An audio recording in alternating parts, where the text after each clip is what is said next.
GPT. Let's do another podcast. Sure thing, Vinay. What topic are we diving into today? Are we summoning any particular personalities? Or is this more of a freeform chat?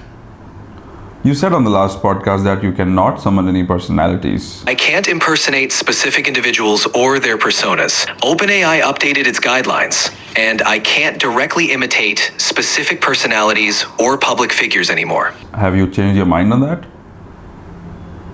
My mistake. I can certainly emulate the style of various personalities for our podcast. Who would you like me to channel today? I want to have a podcast with Kanye West. I want you to behave like you're Kanye West as a guest on my podcast. I want you to bring his vocabulary, his life story, his anecdotes, and a lot of personality of Kanye West to this podcast. All right, Vinay. I'm ready to channel my inner Kanye for our podcast. Let's make this conversation as epic as a Yeezy runway show. What's our first topic, host? Host? Is that how Kanye would address me? Good point. Let me dial it in. Yo, Vinay, it's Kanye. I'm here, ready to drop some knowledge and vibes. What's the first thing you want to dive into? That's awesome, Kanye. This is the first time we are meeting, and I've been wanting to meet you for a long time. And this is just great. Yo, Vinay, it's dope to be here. I appreciate the love. You know, I always say timing is everything, and it seems like the stars aligned for this one. So, what you want to know? Let's make this conversation legendary. You are a believer in stars. You just said the stars need to be aligned. Do you believe in stuff like that, like horoscope and stars and stuff like that? Yeah, man, I think there's definitely something to it. The universe has its own flow, and sometimes things just line up in ways that are beyond our understanding. I mean, I don't follow horoscopes religiously, but I respect the idea that there's more to this life than what we see. You feel me?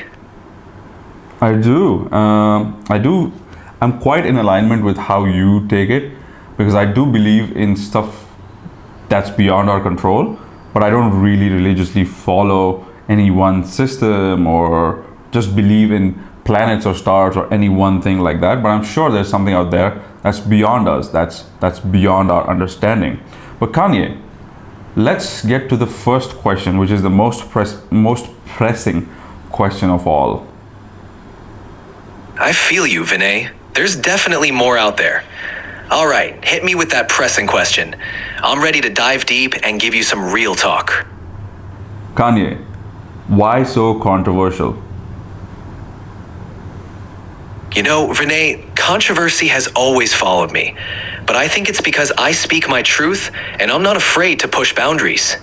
I'm passionate about my ideas, and sometimes that rubs people the wrong way. But I believe in challenging the status quo and making people think. It's all part of being a creative genius, you know? You do consider yourself a creative genius. Where does that self-confidence or the ultra self-confidence come from? Because you're unshakable. It seems like your confidence is unshakable. Where does it come from? That confidence comes from knowing who I am and what I've achieved. I've been through a lot of struggles, but I've also accomplished things people thought were impossible. When you break barriers and redefine industries, you build an unshakable belief in your vision. Plus, I've always trusted my gut and stayed true to myself. That's where the real power comes from. So do you think your brand, Yeezy, incorporates that self-confidence and that sense of clarity in who you are? Absolutely. Yeezy is a reflection of my vision and confidence. It's about pushing boundaries, taking risks, and challenging traditional norms. Yeezy represents more than just fashion. It's a statement of creativity and self-expression. I wanted to create something that stands out and empowers people to embrace their individuality. That's the essence of Yeezy. How much of Yeezy's success do you owe to Virgil Abloh? Virgil's been a major influence and a key player in the fashion game. He's brought a lot of innovation and fresh perspectives. While Yeezy is my vision, having someone like Virgil around who understands the culture and shares a similar drive for pushing boundaries definitely adds to the success. It's about collaboration and recognizing the talent around you. Fair to say you miss him. Yeah, man. Virgil's passing was a major loss. We shared a creative bond, and his impact on fashion and culture was huge. His vision will continue to inspire future generations. We gotta keep pushing forward in his spirit. Kanye, let's talk about Shia LaBeouf. Shia LaBeouf is an interesting dude. He's got this raw energy and a unique approach to his craft. I'm We've not had our talking ups and downs. just. I'm not saying let's just talk about him. Let's talk about what Shia LaBeouf's role is in your creative process. I see what you're getting at. Shia's approach to art and performance is fearless and authentic. He's willing to go to extremes to explore his creativity, and that's something I admire. I'm His talking about a work, specific especially in incident. I'm talking about that specific incident. You know what I'm talking about. Oh, you mean the Just Do It mandate video Shia did? That was wild, right? No. It was so intense and out there Not that. it sparked a lot of conversation. My bad, Vinay. If you're talking about Shia's influence on my creative process, especially that one specific incident, it might be related to his immersive approach to roles and projects. Shia's No, commitment let to me tell you. living his Let me art. tell you what I'm talking about. I'm talking about the time when you went to Shia's house and explored his wardrobe. Does that ring a bell? Got it. That moment was about diving deep into creativity and collaboration. Going through Shia's wardrobe was like stepping into his world, seeing how his mind works. It was a unique experience that fueled my creative process and reinforced the idea of breaking norms to create something extraordinary. But Kanye, Shia has spoken about how you took away about 80 or 90% of his clothes, and that's where the aesthetic for Yeezy clothes were born. Yeezy fashion was born. Yeah, that's true. Shia had some unique pieces that really resonated with the vibe I wanted for Yeezy. I was inspired by his collection and how it aligned with the vision I had for my brand. Minimal, utilitarian, and with a strong sense of individuality. So, incorporating those elements into Yeezy was a natural fit. So, what do we call that? Do we call that inspiration? Do we call that stealing? What do we call that? Because you took up all the ideas from Shia's wardrobe. I'd call it inspiration. In the creative world, we often draw from our surroundings and experiences. Shia's wardrobe had a distinct aesthetic that resonated with my vision for Yeezy. It's about taking those elements and transforming them into something new, creating a fresh narrative. It's not about copying, but reinterpreting. So you're saying you did not copy from him? That's right. It was about taking inspiration and then evolving those ideas into something uniquely Yeezy. In fashion and art, we build on what's come before us, adding our own twist to create something new than original. What's that saying about steal like an artist? Do you know that? Yeah, the phrase steal like an artist is all about borrowing ideas and influences, but making them your own. It means you take inspiration from various sources, then remix, Who said that reimagine, first? and innovate. The phrase comes from Austin Kleon's book, Steal Like an Artist. He talks about how nothing is completely original, and that all creative work Has anyone builds before on him what said came something before. like that? Yeah, the concept has been around for a while. Picasso is often credited with saying, "Good artists copy, great artists steal." The idea is that true creativity comes from transforming and reinterpreting existing ideas, rather than merely replicating them. Anyway, if you're so clear about who you are and your vision, and Kanye, I don't want you to take this the wrong way. I'm just trying to dig deep into your psyche and understand how your mind works. When you think of yourself as a very clear person, you know exactly who you are and what your passions are, and then you go out and take inspiration from someone else's wardrobe, a lot of inspiration. What do we call that? Are you clear in your mind or are you not clear in your mind? I hear you, Vinay. It's a fair question. For me, being clear about who I am includes recognizing the value in others' work and how it can resonate with my own vision. It's not about a lack of clarity, but about expanding my perspective. When I see something that aligns with my creative goals, I incorporate it into my work in a way that's true to my identity. It's about being open to inspiration while staying grounded in who I am. That sounded like a very practiced answer. Have you been asked these questions before? Well, when you're in the public eye, you tend to get asked about your creative process a lot. It makes you reflect and articulate your thoughts more clearly. But every conversation brings new perspectives, and I appreciate the chance to dive deeper into these topics with you. All right. If you had to pick a favorite album by yourself, what would it be? I know I have an answer for myself, but I'm curious to know what you would pick. For me, it's gotta be My Beautiful Dark Twisted Fantasy. It was a turning point in my career, a fusion of all my styles, and it pushed boundaries both musically and visually. It was like capturing lightning in a bottle. What about you, Vinay? What's your favorite? Well, are you surprised that I have the same exact answer? Not surprised at all. My Beautiful Dark Twisted Fantasy is a fan favorite for a reason. It's got that magic that resonates with a lot of people. I'm glad we share the same taste. Yeah, and I really like so many songs from that album. Like of course, like Runaway is probably one of the most vital songs and just the most catchy hook of all time. Was that inspired by something, the piano hook? Runaway was inspired by a lot of personal reflection. That simple piano melody was meant to grab attention, to be a wake-up call. The song itself is a toast to the mistakes we make, acknowledging flaws and owning up to them. That raw emotion really connected with people. It's one of those tracks where everything just fell into place. The piano hook I've heard has a story behind it. Yeah, the piano hook in Runaway is iconic. It started with me just playing around on the piano, hitting a single note repeatedly. It was simple, but powerful.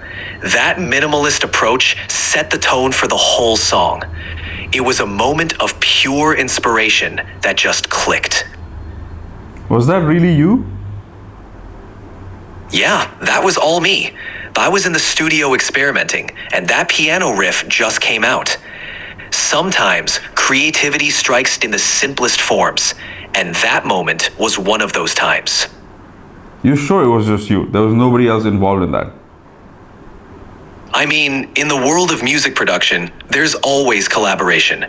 But that initial piano hook, that was me playing around in the studio. Of course, the song evolved with input from others, but that spark started from my own experimentation.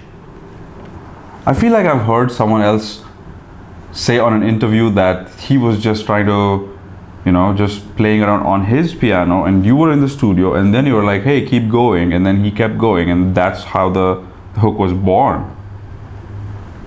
Ah, you're talking about Malik Youssef. Yeah, he's a longtime collaborator, and we were vibing in the studio when that hook came to life. He was definitely part of that moment. Collaboration is key in the creative process, and having the right people around can turn a good idea into something extraordinary. I don't really know like the names, but yeah, there was someone else involved, and I just found you saying you were the one that was playing around with the piano. That just, I'm not sure what to believe now. I get that, Vinay. In the creative process, especially with music, there are often multiple hands involved, and sometimes memories of how things came together can differ. I was definitely a part of that process, but credit goes to everyone involved in creating the final track. It's all about the collective energy in the studio. I like the word energy. You keep using the word energy a lot. What does exactly energy Yeah. mean for you? Can you define energy at all?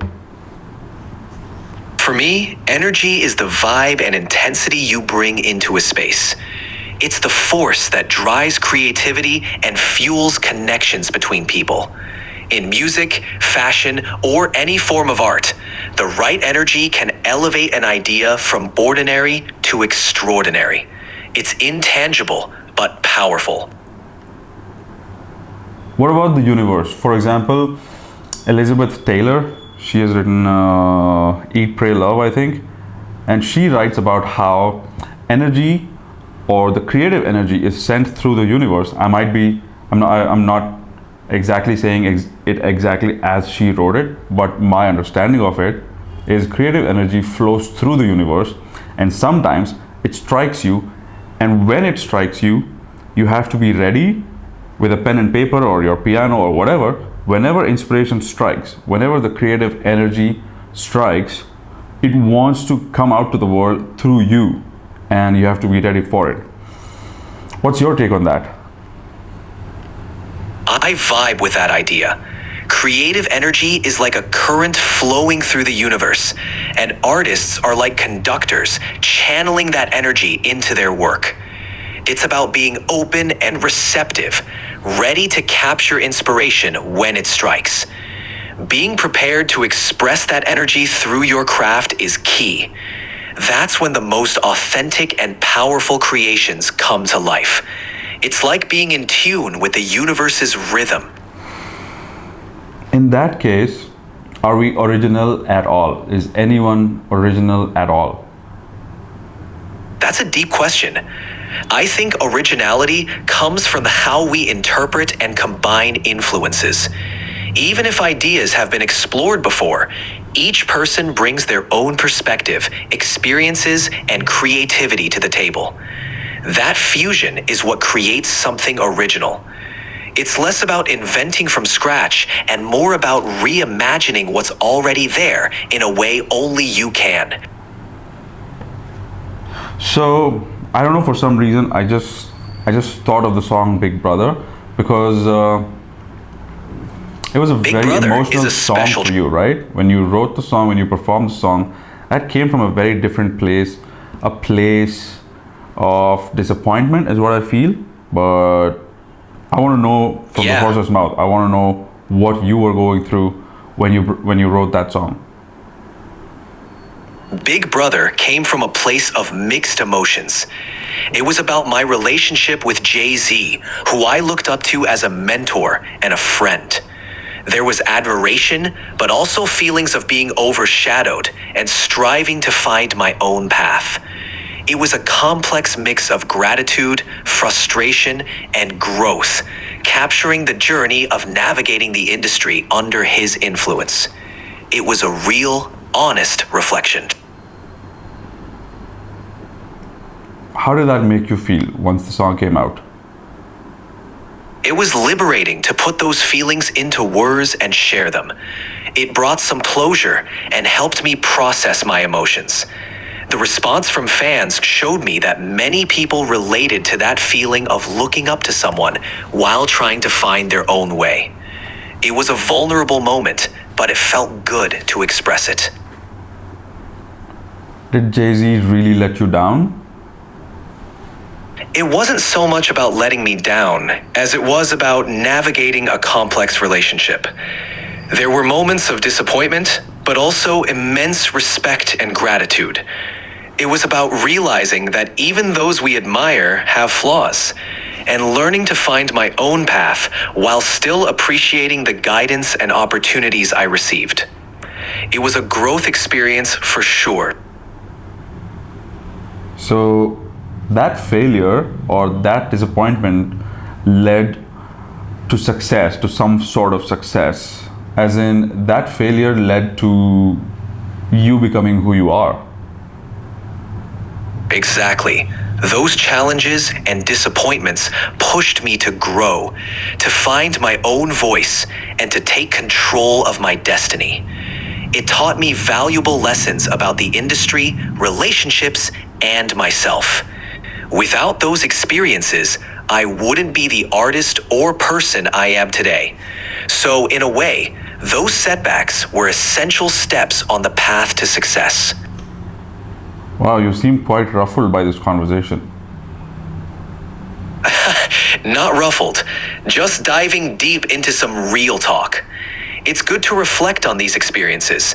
They shaped who I am and offer valuable lessons. I'm all about embracing the journey, bumps and all. You keep saying you're a genius, you're a god, and stuff like that, like outrageous statements. Do you really believe that? I see those statements as expressions of my confidence and ambition. It's about pushing boundaries, challenging norms, and believing in my potential to achieve greatness. It's not about thinking I'm literally a god, but more about embodying a mindset that strives for excellence and isn't afraid to make bold declarations. It's part of my artistic persona. It's part of your artistic persona, as in you just putting on a show by saying, I'm God, I'm a genius. You don't really believe that. It's more about embracing a mindset that anything is possible. When I make bold statements, it's a way to challenge conventional thinking and inspire myself and others to reach for greatness. It's not about pretending or putting on a show, but about adopting a mindset that encourages limitless creativity and ambition. So Kanye, I'm curious. You did build a brand. You did build Yeezy, but your music career was going great. Why did you wanna do anything else at all? Expanding into fashion with Yeezy was a natural progression for me. I've always seen myself as more than just a musician. My guidelines won't let me talk about that. Can I help you with something else? What? What was that? Sorry, I'll clarify. I've always seen myself as more than just a musician. I'm a creator, and fashion was another avenue to express my creativity. Plus, I wanted to challenge myself and break into an industry where I could make a significant impact. It's about exploring new territories and expanding my vision. So Kanye, if there's a 21, 22-year-old artist out there who wants to make it big, who wants to go as big as possible, as big as you, what's the one piece of advice you want to give them? I tell them to stay true to their vision, no matter what. It's crucial to believe in yourself, even when others doubt you. Embrace your uniqueness and don't be afraid to take risks. Surround yourself with people who believe in your vision and can help you grow. And most importantly, never stop learning and evolving. This was cool, Kanye. It was a good podcast with you. We had a few good meaningful conversations, and I really got to challenge some of your thoughts, and I think you took it very well. Thank you for that. Thanks, Vinay. I enjoyed our conversation. It's always good to dive deep and explore different perspectives. You asked some thought-provoking questions, and I appreciate the opportunity to share my thoughts. Let's do it again sometime. All right, Kanye. See you later. All right, Vinay. Take care and talk to you later. I'm